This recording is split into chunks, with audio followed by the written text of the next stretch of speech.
the FCT minister who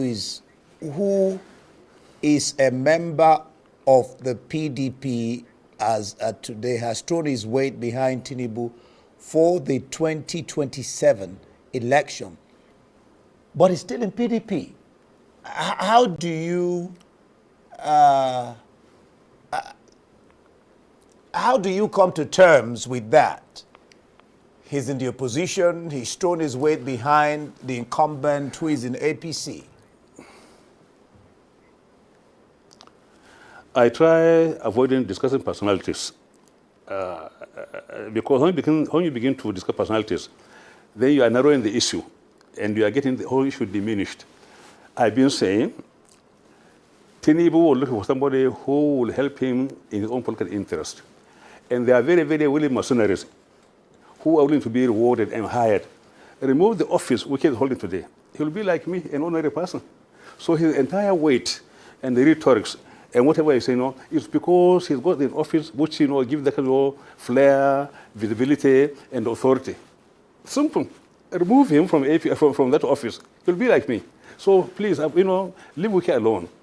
Look, I don't know, but then I think Wike days are numbered because the purpose of picking Wike was for him to make sure that Tinubu became something in the South.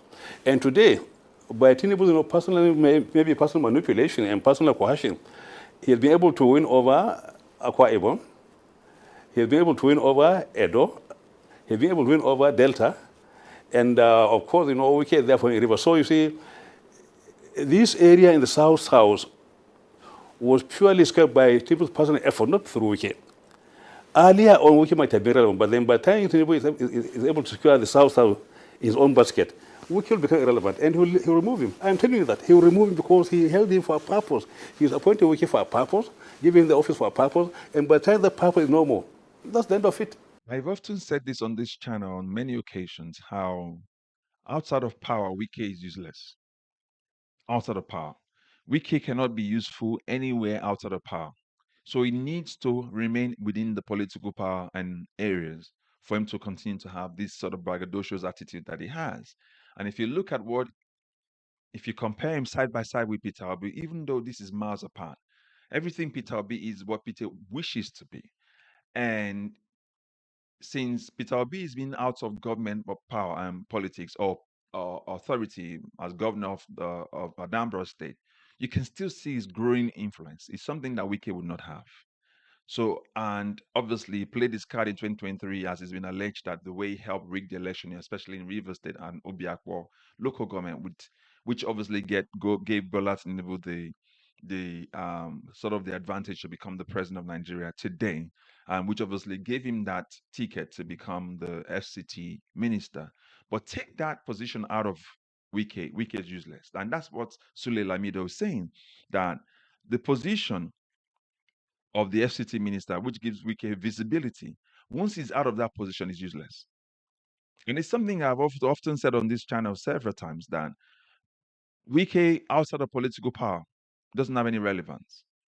All of these things that he does and he says and he's clamoring, it's just because he's sitting right here with government authority, And Lamido Sule was right when he said that at some point, Bola Tinubu will do away with him. At some point, Bola Tinubu will get rid of him.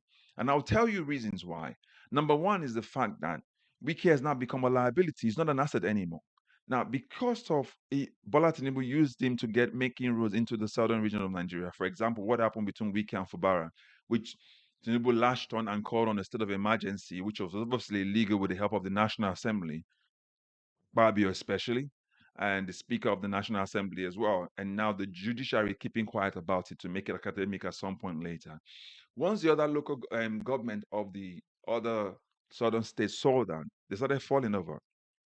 Take the not Rivers, Delta State. See how they all ported themselves to the APC. Look at Akwa Ibom doing exactly the same thing. Already, Edo State, they already seized that one with the election rigging. So it was right to say that Tinubu made those calculations and did those, coercion himself without the help of Wike. But obviously, with making that inroad with that illegal state of emergency, which helped force the hands of the other southern local governors to, decamp to the APC. So that alone shows that Wike in itself, right now, is useless to Bola Tinubu. It's not an asset anymore; it's a liability. Number two that I can think of is the fact that Tinubu does not like anyone that's as power hungry as he is. So when he sees somebody that's so ambitious and power hungry like Wike is, it puts them closer, like he's put Wike closer. And at some point, he gets rid of them. Look at what he did with El-Rufai. You see? So he knows that. So he pushes him away at some point. He wouldn't care for the, for whatever the fallout will be. You've seen what he did with El-Rufai. He just kept quiet. And obviously, Wike's popularity is declining. It is waning. At some point, like I said before, Wike has a lot of damage, politically speaking. He has a lot of damage, grassroots speaking. Beyond River State, Wike has nothing to offer anybody. That's why I keep saying that where River State is his place. That's where his own political power has. So it does everything possible, but you can tell that in terms of popularity, Nigerians don't really look at Wike and consider him at all.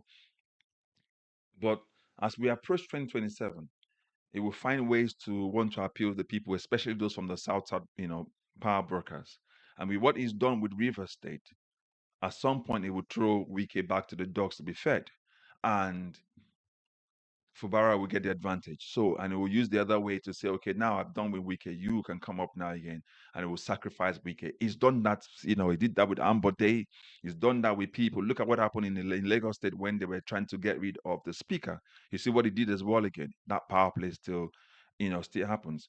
Another reason I think as well is that slowly, because of the emergence of the ADC, Wike's power is declining. So, but Wike needs to continue to foment trouble within the PDP rather, so that it will remain relevant.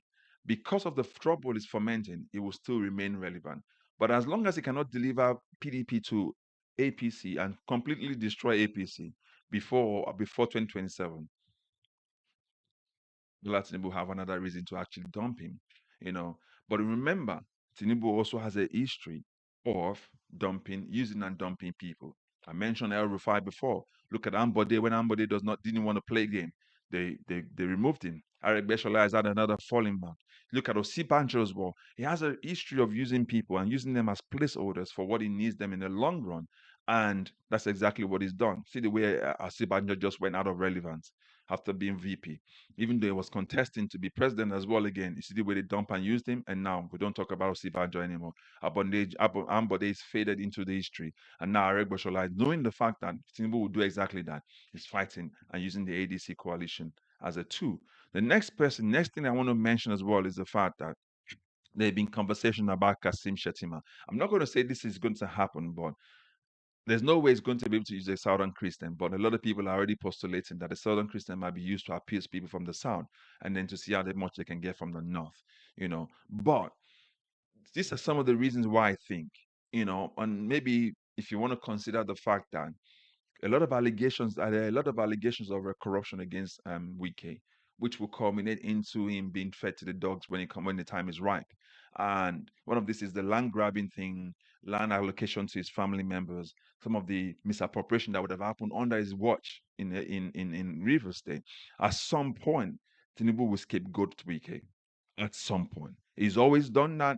Wike is going to be ripe for that because he will use Wike to show anti-corruption. If you, for example, ask yourself, how many people has Tinubu actually probed for corruption so far? Any politicians? None. Apart from Yaya Bello, that they've been using as a shining star to display the efficiency of EFCC.